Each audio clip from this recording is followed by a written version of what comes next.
And welcome back, everybody, to the Daily 8. Well, coming to Kalamazoo is a very special show later on this week. We are so very excited to talk about the Blue Man Group coming to West Michigan on their Blue Evolution World Tour. Yes, this is just one of the many stops that they're going to be taking. Matt Ramsey is the artistic director behind this specific show, and he was kind enough to stop by a while back to on our show to actually talk about the upcoming show, what's in store, and also how much fun it is to be at a Blue Man Group show again. So do appreciate Matt for stopping by. Here's a look into Blue Evolution, the world tour coming to Miller Auditorium later this week. Matt, thank you so much for joining us today. We so do appreciate it. We know you guys are busy right now, but appreciate the time that you've made for us today. Yeah, my pleasure. Thanks for having me. We're getting super excited about the Blue Man Group coming to Kalamazoo at the Miller Auditorium on January 28th and 29th. It's going to be a huge deal. You know, people, this is an event that's been going on for years and a show that's been all over the world. Plenty of people have seen it. I guess I want to start this conversation, Matt, if you don't mind, just talking about you personally. I mean, why do you think that this has been such a huge hit for so many years with so many different people?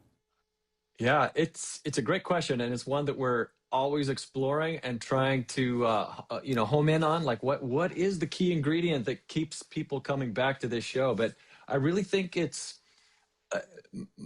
many things, but I think some of the main things that keep people coming back is the fact that this is a nonverbal character that sort of speaks a language that anyone, regardless of culture or language that you speak, can understand. The character is musical. There's a lot of comedy, and the physical storytelling without language means that anyone at any age range. I mean, we have people come from like 6 years old to 70 years old. And all over the world, regardless of the culture or the language, it really draws people in, and everyone can connect with this character. So that's one big thing. The other thing is the music is really incredible. It's drum heavy, drum centric. The Blue Men performers are all excellent drummers, and the music is sort of built around that. And there's something about drumming, that is primal and universal, and music that incorporates a lot of rhythm and drums speaks to everyone. Every culture has that element in their music. That's just something that's universal. And the other thing is the relationship that the Blue Men have with each other. There's three of them. They're nonverbal. They communicate just by looking at each other. So it's fertile ground for a lot of comedy, but also the Blue Men look right at the audience and they go into the audience, and then they involve the audience and bring some audience, lucky or unlucky, however you feel about that, bring them on stage. And so not only do people from all over, from any culture, any language, understand the relationship between these beings who are nonverbal and just communicating with their body language and with their eyes, but they are drawn into the performances themselves. The audience is, because the Blue Man comes out, there's no fourth wall.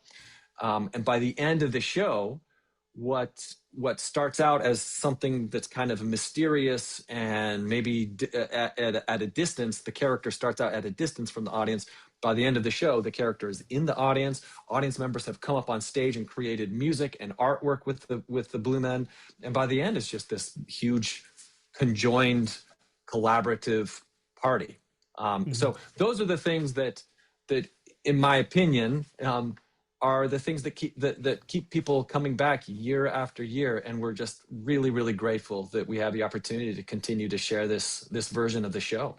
I mean, it really is like a cultural phenomenon. I mean, even people that haven't been lucky enough to see the show in person or see clips online, I mean, they know about the Blue Man Group. They've seen the guys dressed up and everything. And that's kind of where I want to go next, Matt, if you don't mind, because I've always been transfixed by just the appearance of the Blue Man Group on stage. And I've always wanted to ask somebody this: how long, or really what is that process to get everybody in makeup, everybody blue, I guess? I mean, how long does it take? What is that full setup like, I guess, leading up to a performance? Yeah, it's another common question.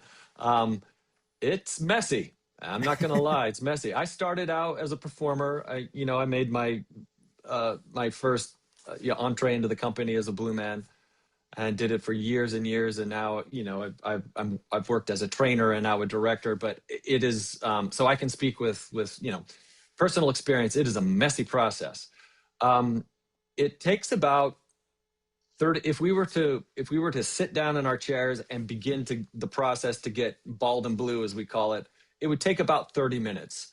The Really? process involves letting glue dry and affixing like a vinyl ball cap, and then trimming it away. So, and applying the paint and everything. And there's paint everywhere, like right up into the eyes, and so we have to be completely covered. So it takes about 30 minutes, and it's about the same amount of time to get out of costume.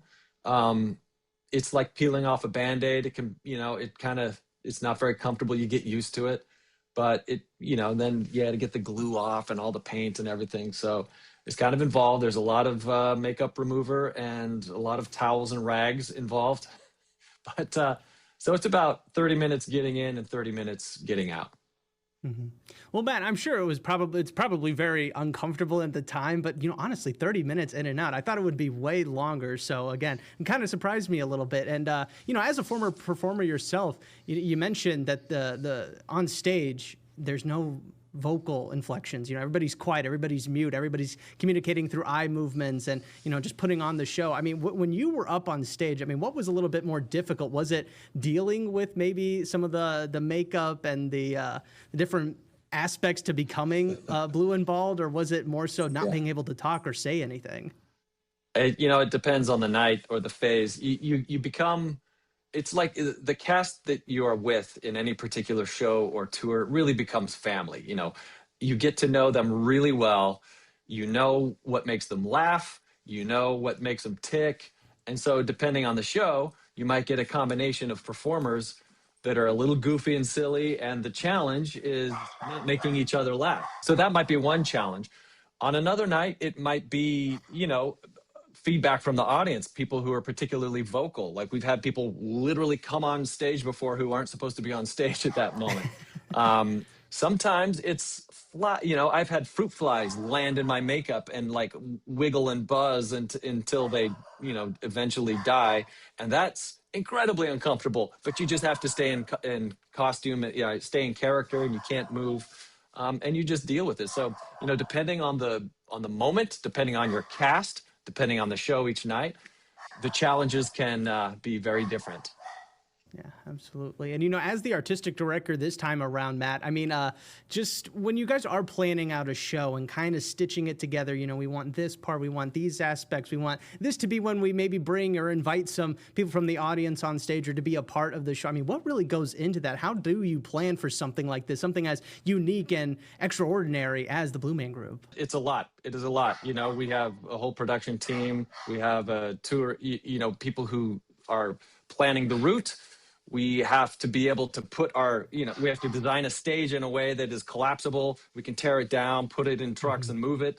So there's a lot of planning that is beyond me. That's above my skill set and beyond my skill set. It takes a lot of planning though. It takes years of planning. And then after you've gotten into the rhythm of doing tours every couple of years, then it takes, it's a little easier to get it on and off the road. But yeah, there's a lot involved. A lot of logistics, from meals to bus routes to venues, and each venue is slightly different. So we got to make sure that our stage fits within that venue. We've been in theaters before where our full stage wouldn't fit, and we've had to make modifications. And so there's always logistical challenges that go into this. And again, it's not exactly my skill set. Thankfully, I can rely on others who are far more talented to handle that. But it is a very complicated process to get a tour like this on the road. But also probably very collaborative as well, just kind of bringing everybody a little bit closer together for those onstage performances. Matt, you've been around the Blue Man Group for a while now. I mean, just thinking back on your time, I mean, what has been the coolest experience in your mind? Just going back, from the time you were a performer to now as the artistic director, I mean, anything that really just stands out to you? Well, there's a lot of things that stand out to me. As a performer, I've had some incredible experiences being able to perform in locations that are just phenomenal. I performed at the Olympic Stadium in Berlin. I've performed in arenas around the world. I've performed on television shows. I've been in television. I've performed on shows as guest star as Blue Man. In *Halt and Catch Fire* or some of these other things. I was in the uh, Spinal Tap 2 movie. That was like a thrill of my life. And so performing is one thing, and then that's just like a location that's thrilling. Performing, I've had really profound experiences where I have brought, when I was performing in the cast in New York, I've told this story many times, but it remains one of my favorites. We have several interactive moments in the show where we bring guests on stage, and we as Blue Men interact with them and kind of create a sketch. And one show, I brought this woman on stage, and we had this really amazing sketch. We go through the piece, and she was doing things that was unexpected and wonderful. And we finished the show, and in the lobby afterwards, during what we call meet and greet, where the Blue Men kind of stand in the lobby, and the people can kind of come out and take photos with us. That woman who we brought up on stage came by, and with the help, it turns out that she couldn't hear, and so through the help of an interpreter, she was sign language, that she had a profound, wonderful experience, and she had no idea that she could become so engaged and involved in a theatrical production. She's never had any other experience like that in her entire life. She wasn't sure what to expect when she came. And it was just a really profound experience of how this character, because we are nonverbal, we communicate in so many other ways that make it accessible to everyone. And so that has always stuck out to me as like just a special kind of one-on-one intimate moment of how deeply connective and profound a show like ours can be on an individual basis. But then again, it can also be this party that involves the entire event and the entire audience, by the end of the show. So it's one of those rare types of entertainment that connects with people on an individual level and yet includes everyone too. So that's been great. And then it's been really wonderful to be able to take my passion that started as a performer and sort of be the artistic director and direct shows and train new Blue Men and have a different level of responsibility, yet honoring that sort of special element and love of this character that I have. It's been really wonderful. Absolutely. Those are great stories, Matt. I appreciate you sharing them with us. And I know there's already a lot of people kind of chomping at the bit, grabbing those tickets to Miller Auditorium for your two performances on January 28th and 29th. It's going to be an awesome time. But Matt, if you wouldn't mind, for anybody that, has never gotten the chance to experience Blue Man Group live, what would you say to them to get them out there to Miller Auditorium in January to check out the shows, if not just for one night, but maybe both nights as well? Yeah, it is something that has to be experienced. What I would say is most people have had some exposure to Blue Man, whether it's a little YouTube clip or whether it's a print ad or, something on TV, but it pales in comparison. You might get a little hint of what it's like, probably a funny scene or a really, an amazing instrumental rock song on YouTube. You'll get a little glimpse of what the show is like. That is nothing. That does not describe the show. The show is interactive. It's intimate. It's a party. It's mysterious. It is literally beyond. It's hard to describe. It's something you have to experience. So that's what I would say is whatever you think the show is or whatever you think the experience is, you haven't come close to what it actually is in person when you're at the show and experiencing the character up close. Couldn't have said it better myself. Matt, thank you so much for stopping by today. We so do appreciate it. Yeah, my pleasure. Thanks for having me. Of course. And I want to thank Matt again for stopping by. That is going to be such a fun time. If you still are interested in checking out the Blue Man Group as they make their way to Kalamazoo, well, you can go ahead and grab your tickets. We do have more information for you right now over on our website, woodtv.com.